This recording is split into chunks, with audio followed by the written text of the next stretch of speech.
በከመ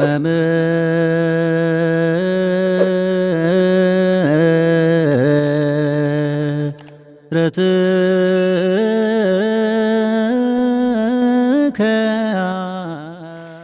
መቃባ ከንልማ ከነፉረ ቁልቁሉ ዋቀ tokkoon yamanna አሜን kabajamootaa fi jaalatamootaa maatiiwwan waaqayyoon kan jaalattan waaqayyo isiniin kan jaalatu hordoftoonni chaanalii keenyaa hundumti keessan akkam jirtu akkam yoo nageessan akkamiin turtanii guyyaa har'aa kana kan nu ga'e waaqni keenya galannii fi ulfinni teessoo isaa aariyaam irratti isaaf haa ta'u. Maqaan ala keenya qulqulleettii duruu maariyaam maqaan ishii ergamoonni waaqayyo maqaan isaanii kan ulfaatan kan galatooman nuuf haa ta'an. Akka fedhaa fi jaalala waaqayyootti barnoota keenya kutaa lammaffaa guyyaa har'aa kana immoo dubbii sagalee waaqayyoo kan ilaallu fayyisaa dhuunfaa kan jedhudha yookiin immoo isa afaan amaariffaatiin የግል አዳኝ jedhamu jechaadha.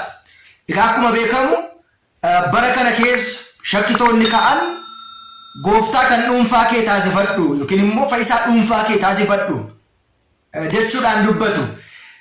የግል አዳኝ kan jedhamu yookiin immoo fayyisaan dhuunfaa kan nama tokko jira laata kan jedhu macaafa qulqulluutiin waliitiin qabneetu guyyaa har'aa kana ni ilaalla. Barnoota keenya yeroo darbe keessatti waaqayyoon fudhachuun maal akka ta'e eenyutu waaqayyoon fudhachuu akka qabuu fi kiristaana tokkootiin waaqayyoon fudhadhu jechuun sirrii akka hin taane waliitiin ilaalleerra. Guyyaa har'aa kana immoo Yesuusiitiin fudhuuti kan dhuunfaa kee taasifadhu jedhanii gaafa isaan namoonni baay'een haasa'an ni dhageenya. Haa ta'u malee hunda dursa garuu waaqayyoon addunyaa kanaaf waaqa ta'ee mootii ta'ee fayyisaa ta'ee aarsaa hoolaa araaraa ta'ee addunyaa kanaatiif dhiyaateera. Waaqayyoon samii irraatii bu'ee qulqulleetti dubroo maariyaam foon ishee irraa foon lubbuu ishee irraatii lubbuu fudhatee gaafa dhalatu nama tokko sanyii tokko qomoo tokko biyya tokkoof miti.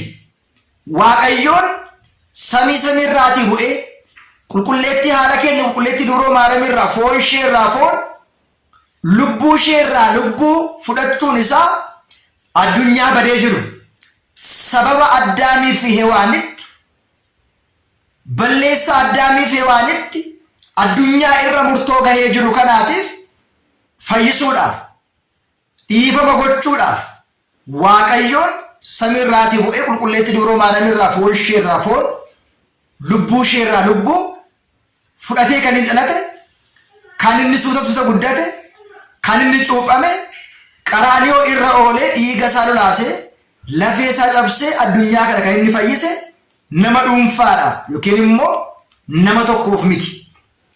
Maarree namoonni Yesuusitiin kan dhuunfaa kee taasifadhu gaafa jedhan ani dhuunfaa kootti kan namootaa kan hin taane namoota kan hin fayyisne namoota biraatiif kan hin taane waaqa namootaa kan hin taane waaqa dhuunfaa kootti qabu tokko hin jiru. Galanni isaaf haa ta'u waaqni keenya waaqa waaqotaati. Galanni isaaf haa ta'u waaqni keenya mootii moototaati.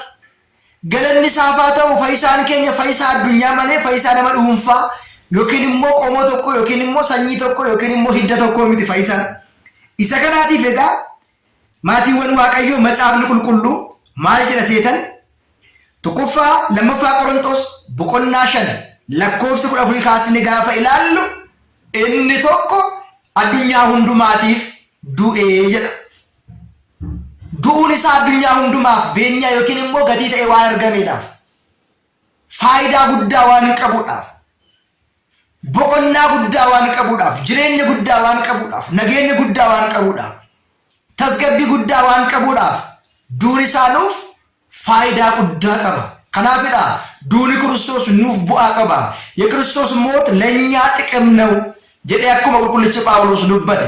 Kanaaf egaa addunyaa kanaaf kan du'e waaqayyo tokkodha. Nama tokkoof miti akkuma isinitti hime. Inni tokko isa hundumaatiif warra hundumaatiif namoota hundumaatiif du'ee jedha. Lammaffaa Qorontos boqonnaa 5:14 gubbaa irratti. Kanaaf egaa ani dhuunfaa kootti kan dhuunfaa koo kanan godhadhu gooftaan dhuunfaa kootti tokko illee hin jiru. Kun qarshii miti. Kun qabeenya miti. yookiin immoo kun daangaa biyya lafaa miti yookiin immoo lafa miti jecha yookiin immoo qabeenya dhuunfaa koo godhachuu kan hin danda'u tokko hin jiru. Inni warra amane hundumaaf waaqadha. Inni warra amane hundumaaf fayyisaadha.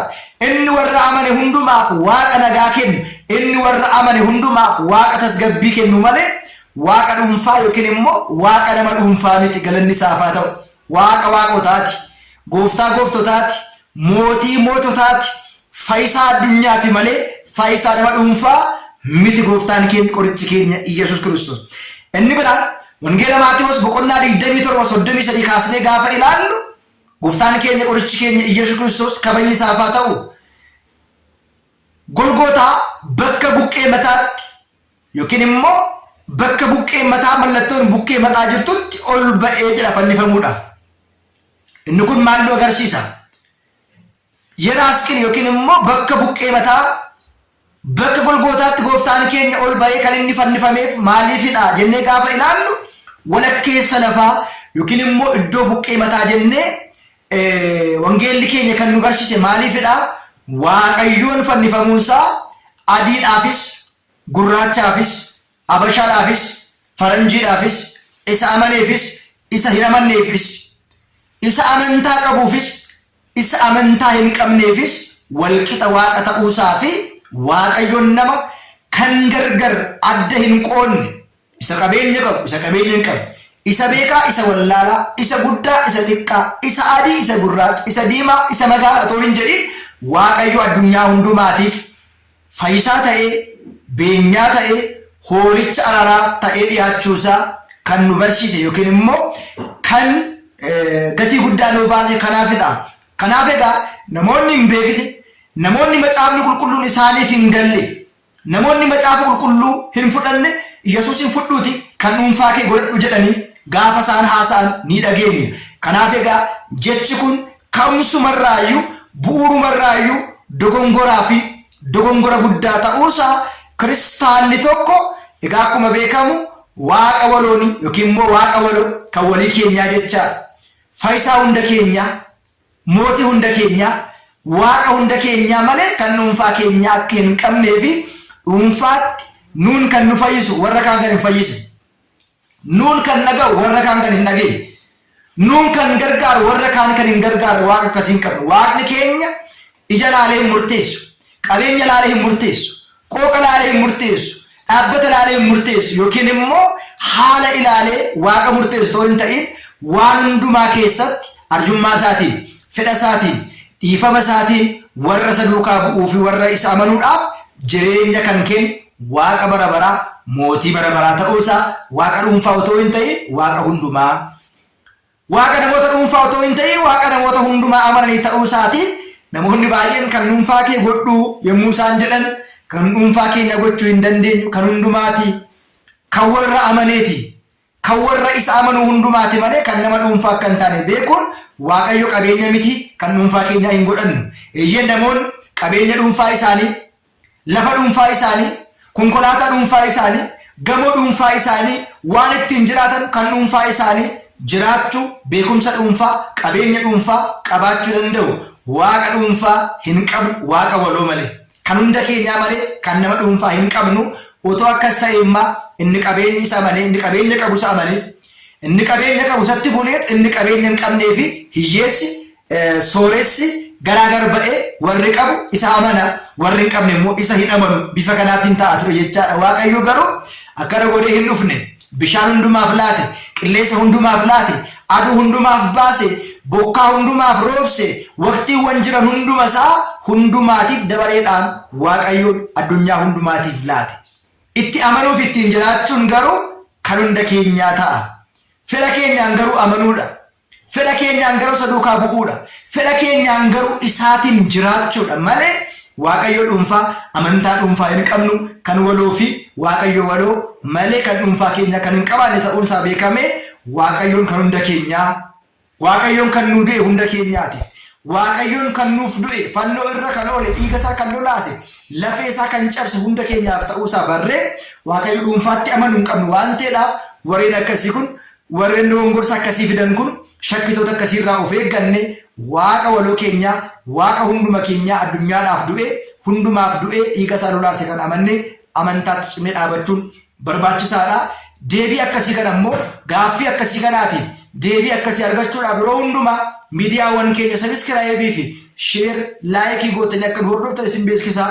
Eegumsa ergamootaa kadhaadhaa keenya qulqulleettii biroo maaramiin dhiifamni gooftaa keenya uumaa keenya Yesuus Kiristoos hunduma keenya duukaa haa ta'u. Nu haa turu Waaqayyo hunda keessan duukaa haa ta'u.